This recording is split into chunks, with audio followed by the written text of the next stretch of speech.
welcome back to the show. This is Lena Jones. You know, I just realized that my mic was on mute. I was just talking to my guest. I got up to go to the restroom, came back in, and I saw him online, and I'm just saying hello, hello, hello, not hearing anything, and I look and I'm on mute. That's not funny, but you know what? I appreciate my audience because I I'm just it's just wacky on the show. It's just Murphy's Law. I don't have an engineer. Nobody can tell me these things.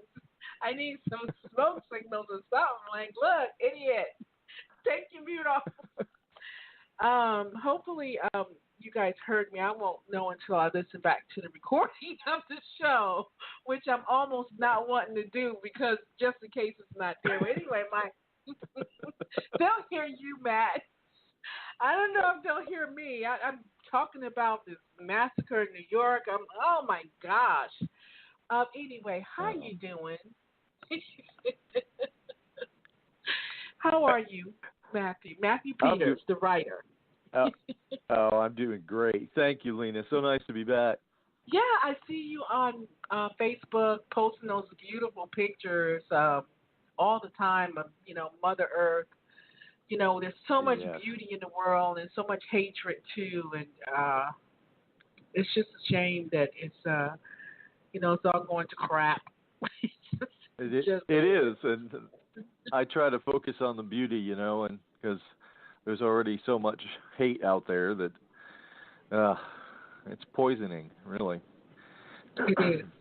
It is. If you're not strong in your faith in who you are, or don't have something to believe in, or something to fight for, because we're always fighting. We're like ants.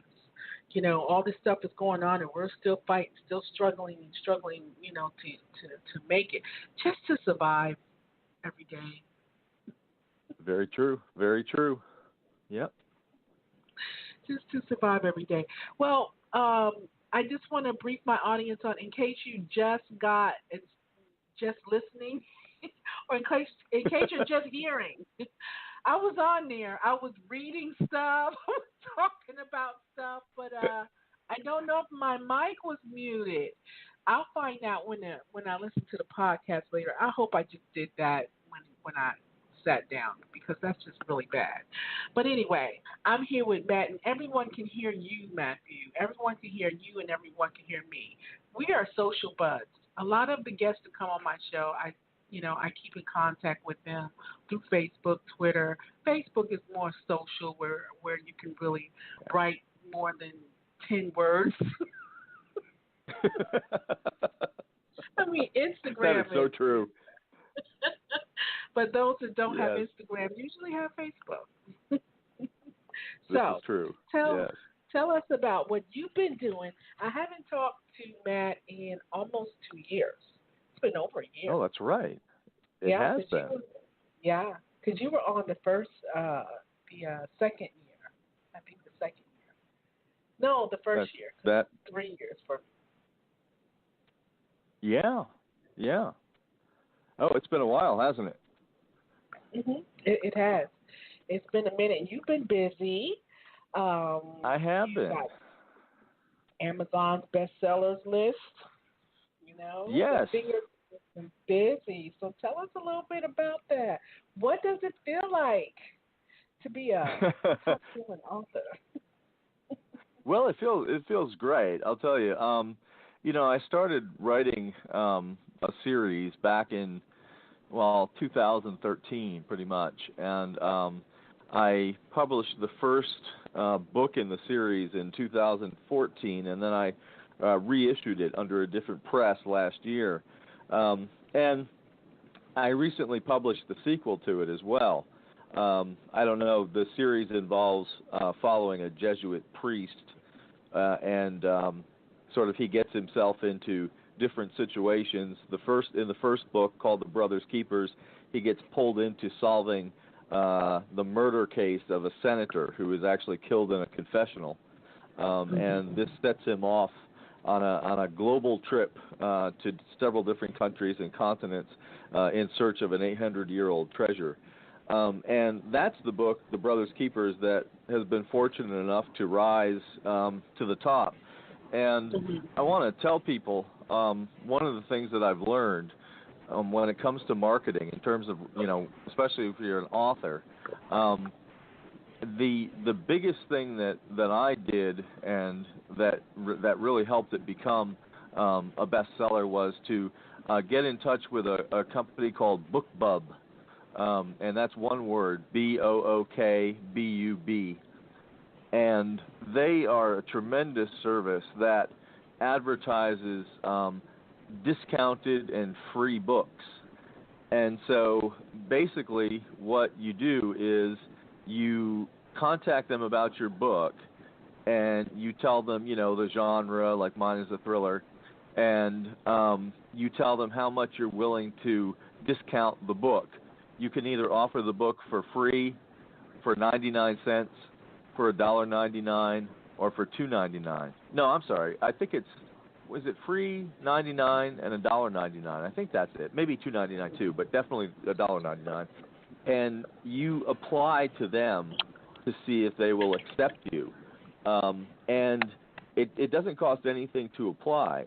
But if you get accepted, and it is very hard to get accepted, but if you do get accepted, then what they'll do is they will send out on one day to all of their subscribers an email featuring your book and telling them, what it's about and that it's on sale for, whatever it's on sale for. I was selling mine for, and still am, selling it for 99 cents.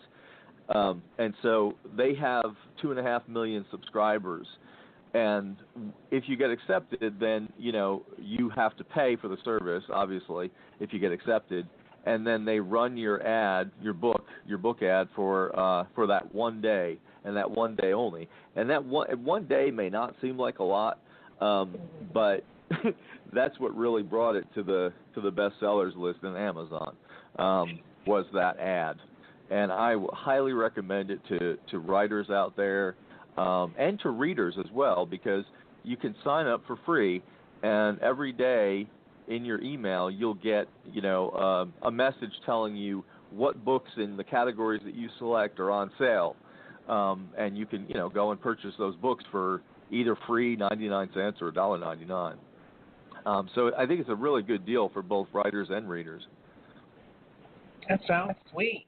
And you can do a lot on social media in a day. Yeah. In a day, you can become a rock star in social media in a day. So that's really all you need is that one follower. That one follower really that connects to so many other different followers and avenues, and they're interested in what you're doing. That's all you really need to make it. But that sounds like that's a all really, you need. really good service. And you said it's hard. It wasn't easy to so they're not just accepting anyone. You got to have your stuff together, right? Yes. Oh, yes.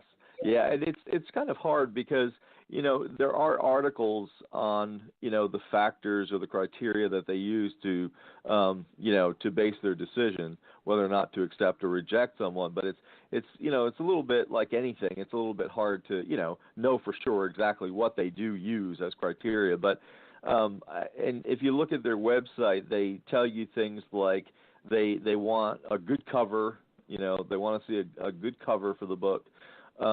They want to see something that like people are reading these days, and they want to see like the fact that you've gotten a lot of reviews, preferably on Amazon mostly. I think that's where they're most concerned, but I think they look at all sites when it comes to reviewing. And that's pretty much it in terms of what they say that they're looking for. Wow, that sounds nice, Matthew. I'm happy for you.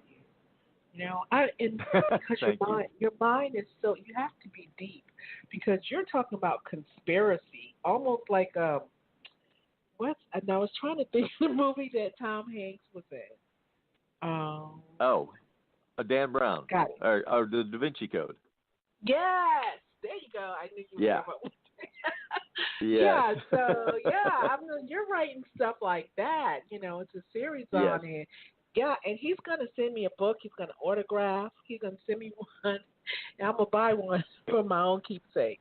But next year, 2018, I do want to give out some giveaways. Um, I haven't been too successful in them in the past years because nobody will call, and they just keep piling up and piling up. So, but you know what? See, I'm a patient person, and I always hope for the better, and I tell myself, Rome wasn't built in a day, Gwen. I say that to my sister, and I say that to myself. Rome wasn't built in a day, and so look at Right. where you're at. You started out with 179 listeners on my very first show, which was really good. Yeah, that is good. I was only expecting one. I had 179 listeners, so you see how I said that. But anyway, so now I moved on, and I'm up there in the 6,000s now and stuff. So Oh, fantastic! I Wow. mean, most people don't announce that because it's no big deal, but to me it is. You know, I think it is. Yeah. small beginnings. Small beginnings. Small beginnings. Hey, So we've all got to start somewhere, that's and right. And I know everyone likes free stuff. And I'm giving away good stuff, so I'm hoping that next year when I do my giveaway that, someone will I haven't decided whether I'm gonna do a social media or not. But he's gonna send me a book with his autograph in it that's going to be in that basket. Hmm. yes, so indeed. now let's talk about this. Now John the Baptist, is that the new book? Because that's what I Yes. put out on my. Okay, good. Yep. This is like Yep. when I did it. I hope that's the new book. So tell us about that That one. is okay. Well, it's called Killing John the Baptist, and it essentially looks at the role in a modern, context that John the Baptist may have played in shaping early Christianity. Um, there's a religious group that exists, and this is true. They do exist in Iraq, in southern Iraq, called the Mandeans, and they actually put John the Baptist at the front of their religion, and they consider him to be the greatest thing really, and so this book is really about trying to save this religious group from extinction, and I won't say much more than that, but Okay. that's what it's about. Wow. And now is this does this go into that series or this is completely different? A different type No, of. this is the second book in the same series. Yep. Okay. Wow. That's nice. Now, how long Hmm. does it take you to write these books? Oh, that's a good question. Um, yeah, I spend a lot of time researching them because they're very research intensive. They're based upon um, a lot of real history and findings and sort of developments that are current in the literature on the historical Jesus and the historical John the Baptist and stuff like that. So it takes a lot of time to do the research. I say that I research them at least for a year before I start writing, Wow. and yeah, and then I got to write it. So that usually takes another year.